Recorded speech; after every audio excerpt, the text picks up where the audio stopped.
So before we start today's episode, just remember that although I am an attorney, I am not your attorney, and I am not offering you legal advice in today's episode. This episode and all of my episodes are informational and educational only. It is not a substitute for seeking out your own advice from your own lawyer. And please keep in mind that I can't offer you legal advice. I don't ever offer any legal services, but I think I offer some pretty good information.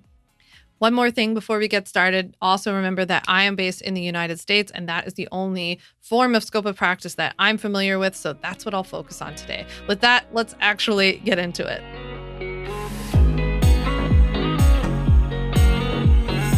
Hey there, and welcome to On Your Terms, my podcast where I teach you how to legally protect and grow your online business, all while building an evergreen business, hopefully, on your terms. So in today's episode, we're going to talk about scope of practice, one of the most requested topics, both in my community, my DMs, my email, everywhere else, because this is where we're going to get down and dirty talking about what you're legally allowed to do as a coach online. So in today's episode, we cover what some of the problems are with scope of practice, some of the myths and misinformation that I see out there.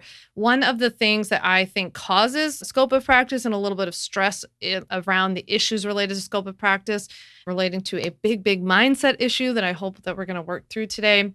And then we're actually going to go through step by step, talk about what scope of practice is, how you figure out what yours is, how you figure out what it's not, and then what steps you need to take to design your business to make sure that you're doing things that only you can do. And my goal today is to help you sleep tight at night. I hope that you leave this episode with a big sigh of relief, having a better understanding, or at least that we can start this conversation. And with that, let's get into it.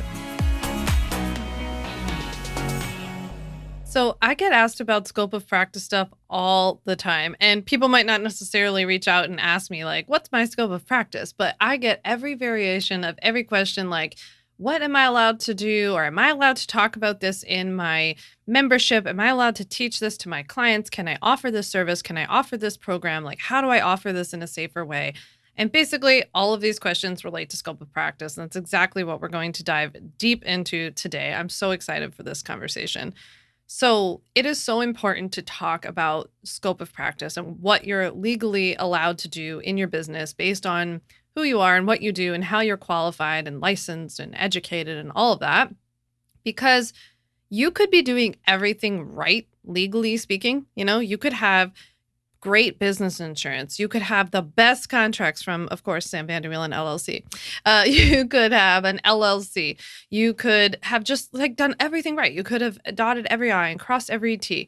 But if you do things in your business, in your work with clients that are outside of your scope of practice, you can get in legal trouble. It won't matter that you did all those things that I just mentioned, right? It will help, right? But I think what people sometimes confused is that it is a pass. So they think if you have someone sign a contract, for example, that says, I'm not your doctor, but then you offer them doctorly advice or you do things that only a doctor can do or something that falls under the practice of medicine, then you think that some people think that because they've had a client sign a contract saying that they understand that the person is not a doctor is like a free pass.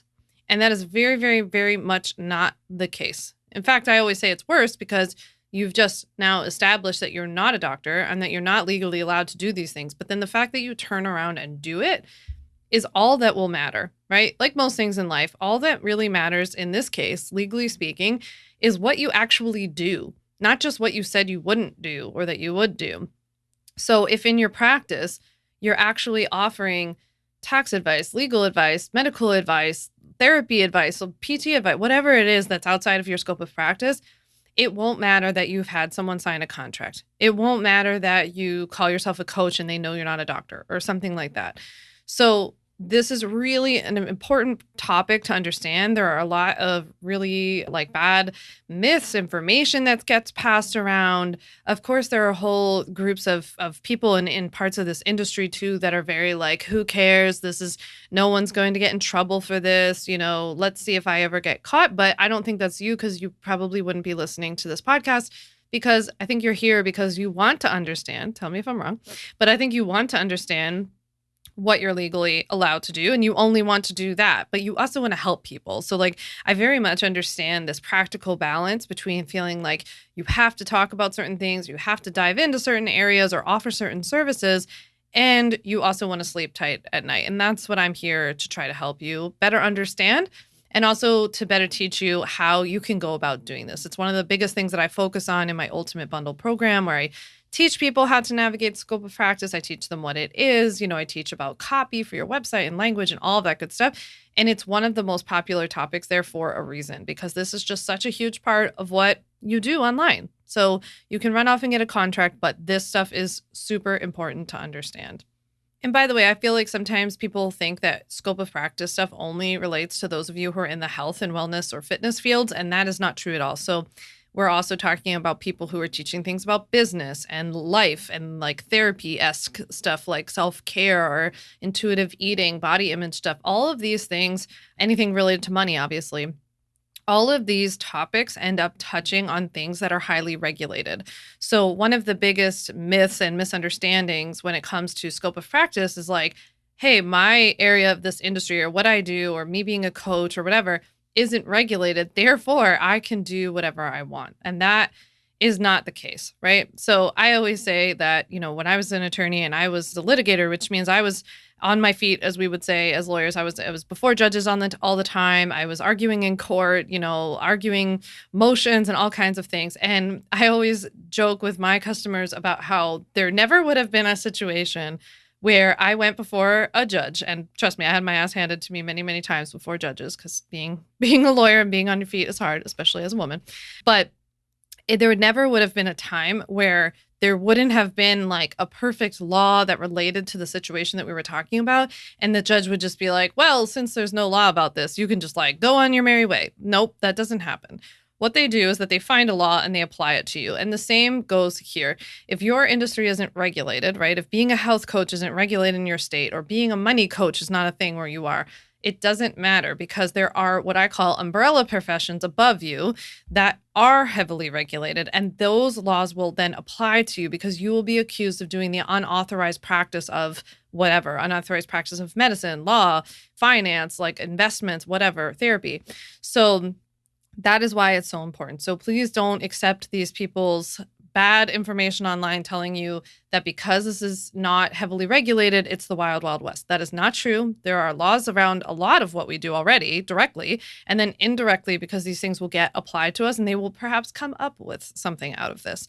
And it's also not true that, these things are actually developing as we speak. There are certain states who are coming up with laws related to nutrition, for example, like who can talk about nutrition and food plans and all of these things. And so this stuff is rapidly developing as our industry develops even more.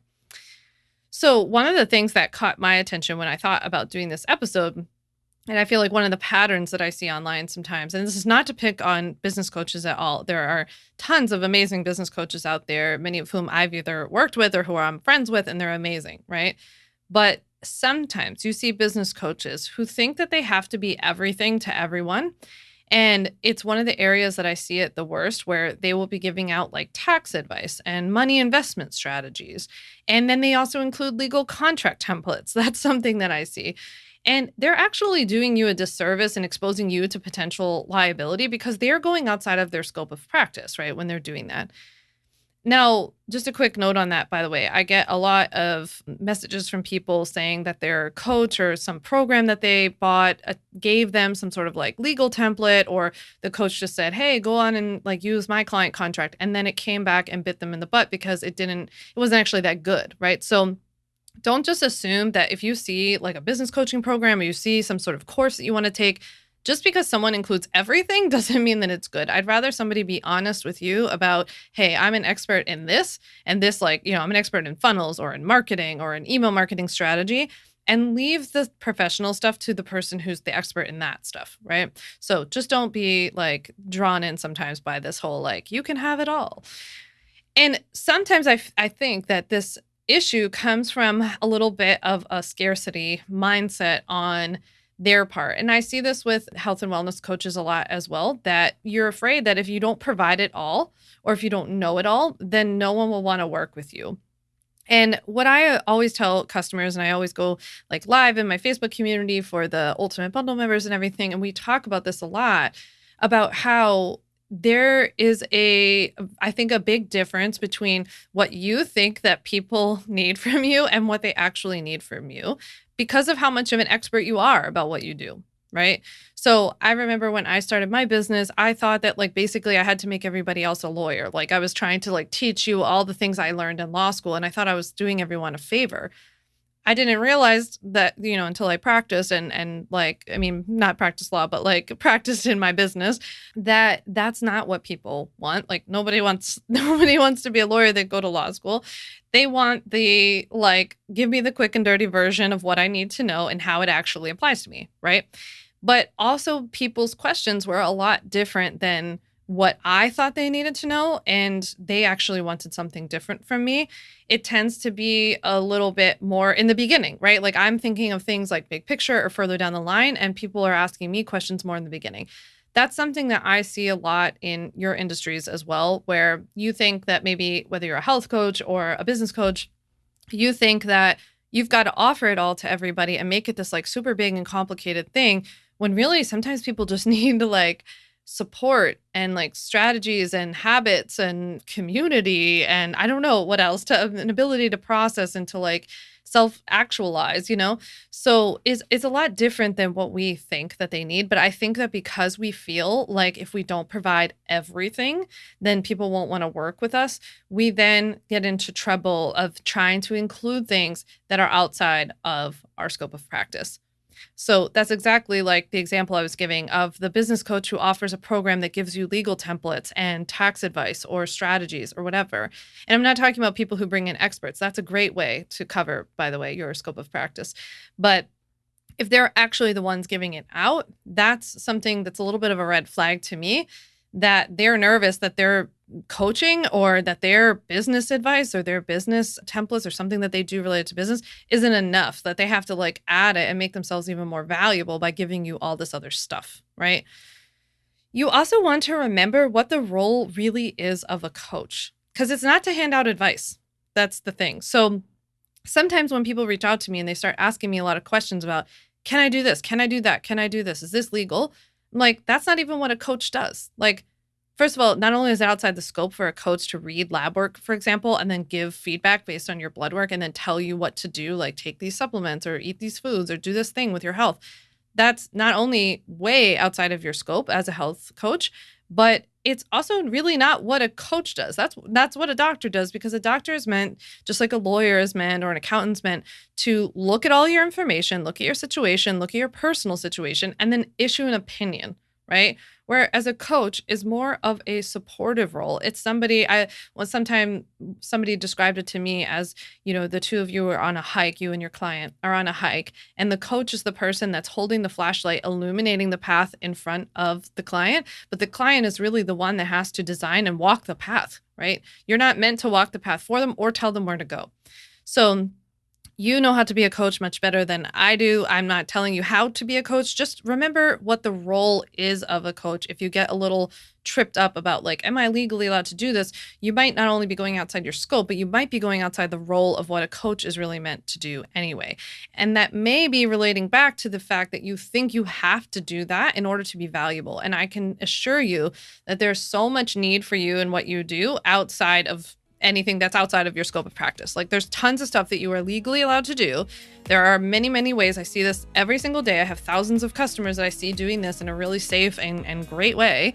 There is a way for you to build a very successful business without having to offer stuff that makes you uncomfortable or that's not okay. Have you ever felt lost about where to begin with the legal side of protecting your online business? Some people say you can just wing it at the beginning and get officially set up later. Not a good idea, by the way. Whether you're afraid to even start working with clients because you don't want to do something wrong legally and then get in trouble, or your business is growing and you sort of forgot to take care of the legal pieces, I've got you.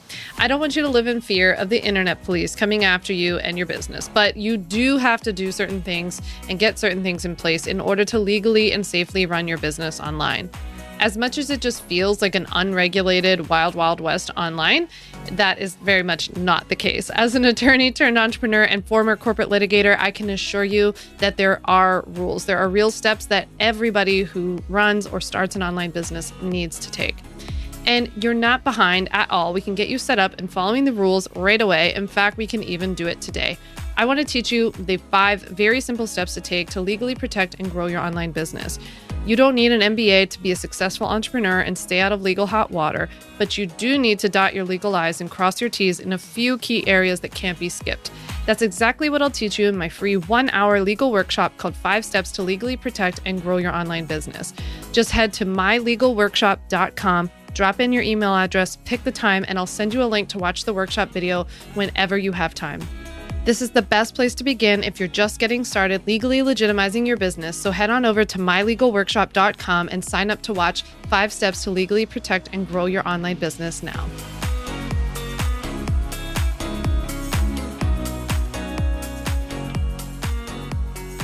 Let's get into a bit of what scope of practice is, like how you go about figuring it out, and then how to make sure that we're not doing things outside your scope. Okay, so scope of practice in the United States is state specific, meaning that every state has its own set of laws and regulations and all of these kinds of fancy things related to what professions are what. Like, what is a doctor? What qualifies as a doctor? What do you have to do to become a doctor? What do you have to do to become a registered dietitian? What do you have to, like, what amount of schooling and what number of hours do you have to put in and all of that kind of stuff, right? And then they tell you what the scope is of what a physician can do, or what an accountant can do, or a therapist, a physical therapist, like any of these things that we're talking about. So every state is a little bit different. So you can't take like a cookie cutter answer as to, and this is why, not only because I can't offer you legal advice, whether it's on this podcast or whether you're one of my customers, but I also can't give you like a cookie cutter answer of like a health coach can do X, Y, and Z, because it's different everywhere. Right? In some states, they might be a bit stricter about whether or not you can talk about nutrition. Some states are looser about it. It really depends. So when it comes to scope of practice, you want to remember that we are focusing on a state-by-state approach. And so the first step is to see if your state actually has your industry defined, right? Is it defined by your state? If you're a coach, first and foremost, the answer is probably not, right? So I always say, like, first we just check just to make sure. And I always preach that you need to know your state, wherever you live and work, first and foremost. But really, you want to take a general look at what's going on. And I have resources that we'll drop in the link here about places that you can look. And there are certain websites depending on what industry you're in. But really, I want you to take a broad look if you're, working virtually with people all over, at every place, because you could be legally exposed in other states as well. One of the things that I'm concerned about in our industry is that people sometimes only focus on where they live. Like, say you live in Pennsylvania and Pennsylvania allows you to do X, Y, and Z, but you work with a client in California virtually, and what you're doing is not legal in California.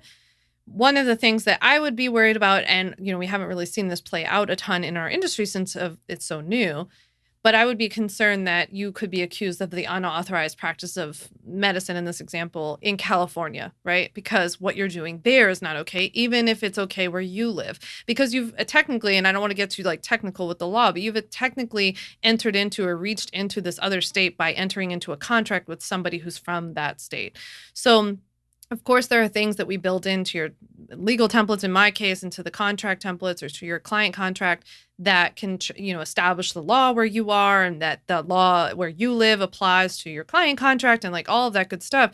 But at the end of the day, we just don't know how this might play out in the future. So my approach, although conservative, is to me like the safest approach. And I tend to attract people who want to be pretty safe. So that's the way I teach it. And this is also what helps me sleep at night. So I, generally speaking, will tell you to create a business across the board that is safe overall, because I also would find it exhausting to, I had my own health coaching business back in the day, and I couldn't imagine like getting on the phone now and being like, wait, you're in Florida? Okay, so I need to like change my title, change my copy on my website, not do this service with you. Oh, you're in Texas? Okay, I can do that with you. Like, that just doesn't seem practical. But the other element to it is that laws keep changing. So you would have to keep updating it. Like I mentioned earlier, like I really encourage you to get comfortable and get familiar with what the true role and definition is of a coach, and then design your programs and services around that on a safe, across the board approach. So now we're going to talk through a little bit about how you go through and do that. So since most coaching professions are not, if any, are, not defined by any state in America, what I'd say is the next step is to then look at umbrella professions. So if you were a health coach, for example, I would tell you that you should look at what your state and what the other states define as a physician in the practice of medicine, a therapist in the practice of psychiatry or something, a business coach. If you were a business coach, I would tell you to like look at what a lawyer is only allowed to do and what an accountant's only allowed to do, or a certified financial planner, or, something like that. Kind of the related umbrella professions, the one that your state does define and that is maybe licensed in that state, but whereas your role and like whatever you call yourself is not currently defined. So that's what I would recommend doing next. So once you take a look at those umbrella professions, you want to make sure you're not doing anything that falls under that umbrella profession, because only they can do that. So what I always say to customers is like, look at what this umbrella profession is allowed to do. Obviously, can't do any of that, right? It's not necessarily true that like just because they don't maybe describe a certain task or something like that in somebody else's scope means that you can automatically do it. There might be some related thing, like maybe a nurse can only do that or something like this. So you want to take a wide look at what other people are allowed to do who kind of hover around what you offer. Now, again, you want to make sure that you're not actually doing any of this work, because it's not just about making sure that you have a contract that says you understand that I'm not your doctor, I'm not giving you medical advice. If you then turn around and give them medical advice, that will be not good for you, right? So the whole point of doing this is to make sure that we're actually following through, we're designing our programs, and then we are attracting the people who actually need our help with the things that we're legally allowed to do. I think that's sometimes part of the conversation that's left out of this, is that people are so concerned about not attracting the right person, or like, oh, no one will want to work with me. And I'm like, no, let's focus on attracting the person who does need what you're legally allowed to do, and then we don't have to worry about it. So that's why we're going through this exercise today, and that's what I hope that you'll walk away with in this episode too. Okay, so next, now that we have looked at, see if our, industry is defined, we've looked at these umbrella professions, we understand what falls under it and that we can't do any of that stuff. We then want to build out our programs, our services. We want to write our copy, like all of the verbiage on our website and our social media posts. We want to even check in about the way that we talk about what we do, like on social media, and how you answer questions, for example. Like I see this all the time on Instagram, where people will do a Q&A where they give people advice, which is like the worst place to give advice, by the way, because you get no information. You get this like little box with one question with like, 100 characters or something like this, and you know nothing about the person's situation. So it's really important that you remember that your scope of practice applies across the board. It's not just in your work with clients. You want to also check the way you talk on social, in your emails, like wherever. And that is part of how we attract the right people. Because if you're on social media and you're talking about things that are like wildly outside your scope, of course, people are then going to try to buy your programs or sign up for your coaching, who want that kind of advice and help, because you've now gone and talked about a bunch of things that you really shouldn't be talking about. So we want to stay within what we can do there, and we want to attract the people who need that kind of help and that type of help.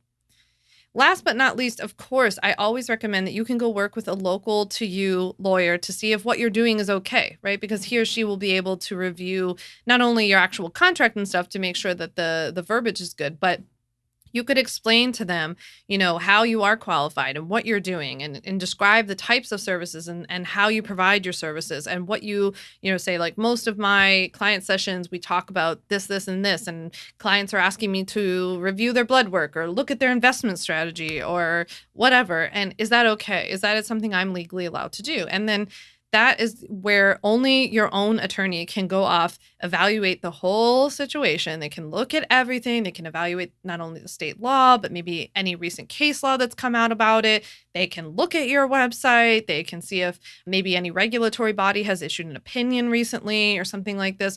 There's just a lot more that they can do to really get down in the weeds, and only they can give you the opinion as to like, yes, no, okay, not okay. So not a free Facebook group, not your friend who's doing what you do, not your business coach. Only your own attorney can look at what you're doing and tell you whether or not it's legally okay. That is not something I do, by the way. I don't offer legal advice. I don't offer any legal services. So, I would love to help you, but please don't reach out to me and ask me if I can tell you if it's okay or not, because I can't, even if you buy something from me. But it is really like the only way that you can kind of get that peace of mind and assurance. So I would recommend reaching out to somebody near you. If you are in the business realm, it could be somebody like a local small business attorney.